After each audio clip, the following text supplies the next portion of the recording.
마가복음 4장.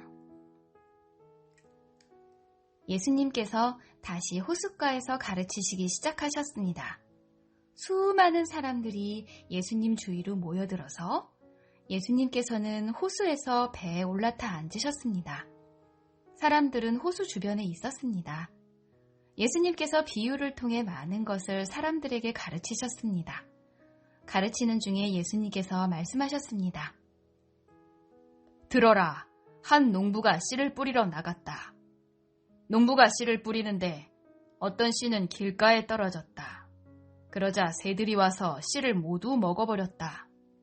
어떤 씨는 흙이 거의 없는 돌 무더기에 떨어져 곧 자랐으나 땅이 깊지 않았다. 해가 돋자 싹이 말랐고 뿌리가 없어서 시들어버렸다. 또 다른 씨는 가시덤불 속에 떨어졌다. 가시가 자라서 싹이 자라지 못하게 했기 때문에 싹은 열매를 맺지 못했다. 또 다른 씨는 좋은 땅에 떨어졌다. 싹이 나고 자라서 열매를 맺어 어떤 것은 30배, 어떤 것은 60배, 어떤 것은 100배의 열매를 맺었다. 예수님께서 들을 귀 있는 자여, 들어라 하고 말씀하셨습니다. 예수님께서 혼자 계실 때 12 제자들과 예수님 주변에 있는 사람들이 이 비유에 대해서 여쭈었습니다. 예수님께서 말씀하셨습니다. 너희에게는 하나님 나라의 비밀을 알 수 있게 하였지만 밖에 있는 사람들에게는 모든 것이 비유로 주어진다. 이는 그들이 보기는 보아도 알지 못하고 듣기는 들어도 깨닫지 못하게 하여 돌이켜 용서받지 못하게 하기 위함이다. 예수님께서 사람들에게 말씀하셨습니다. 너희가 이 비유를 이해하지 못하느냐? 그렇다면 어떻게 다른 모든 비유를 이해하겠느냐? 농부는 말씀을 뿌린다. 길가에 말씀이 떨어졌다는 것은 하나님의 말씀을 들었으나 곧 사탄이 와서 그 뿌려진 말씀을 빼앗는 사람을 말한다. 돌 무더기에 씨가 떨어졌다는 것은 말씀을 들을 때 기쁨으로 즉시 받아들이지만 속에 뿌리가 없어 오래가지 못하고 말씀 때문에 환난이나 박해가 일어나면 곧 넘어지는 사람이다.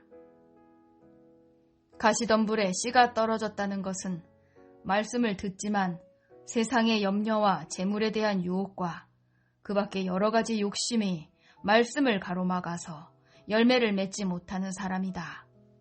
좋은 땅에 씨가 떨어졌다는 것은 말씀을 듣고 받아들여 30배, 60배, 100배의 열매를 맺는 사람이다. 예수님께서 그들에게 말씀하셨습니다. 등불을 침대 아래나 돛방 밑에 두겠느냐? 등잔대 위에 두지 않겠느냐? 숨긴 것은 나타나고 비밀은 드러나게 마련이다. 들을 귀 있는 사람은 들어라.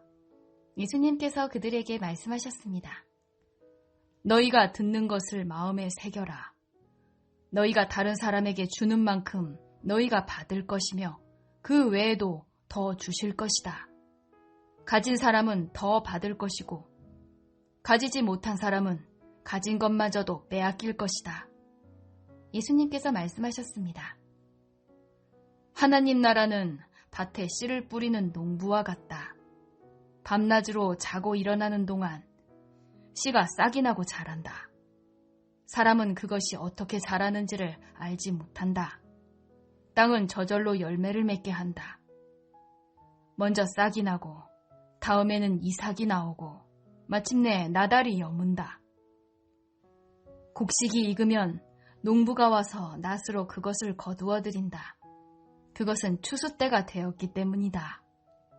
예수님께서 말씀하셨습니다. 하나님 나라를 무엇에 빗댈 수 있을까? 무슨 비유로 설명을 할까? 하나님 나라는 겨자씨와 같다. 겨자씨를 밭에 심을 때는 밭에 심는 씨앗 중에서 가장 작다. 그러나 심긴 후에는 그 어떤 밭 작물보다 더 크게 자란다. 커다란 가지를 내어 하늘의 새들이 그 그늘에 둥지를 틀 정도가 된다. 예수님께서는 많은 비유를 사용하여 사람들이 알아들을 수 있도록 말씀하셨습니다. 비유가 아니면 말씀하지 않으셨으나 제자들에게는 따로 모든 것을 설명해 주셨습니다. 그날 저녁이 되자 예수님께서는 제자들에게 말씀하셨습니다. 호수 건너편으로 가자.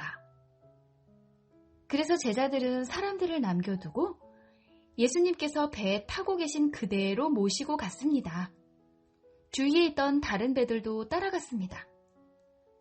그때 매우 강한 바람이 불어와서 파도가 배 안으로 덮쳐 들어왔고 물이 배 안에 차게 되었습니다. 예수님은 배 고물에서 베개를 베고 주무시고 계셨습니다. 제자들이 와서 예수님을 깨우면서 말했습니다. 선생님, 우리가 죽게 되었는데 돌아보지 않으십니까? 예수님께서 일어나시더니 바람을 꾸짖고 호수에게 명령하셨습니다. 조용하여라! 잠잠하여라! 그러자 바람이 멈추었고 호수가 잔잔해졌습니다. 예수님께서 제자들에게 말씀하셨습니다. 어째서 너희가 무서워하느냐? 아직도 믿음이 없느냐? 제자들이 매우 두려워하며 이분이 어떤 분이길래 바람과 파도도 순종하는 것일까? 하고 서로에게 물었습니다.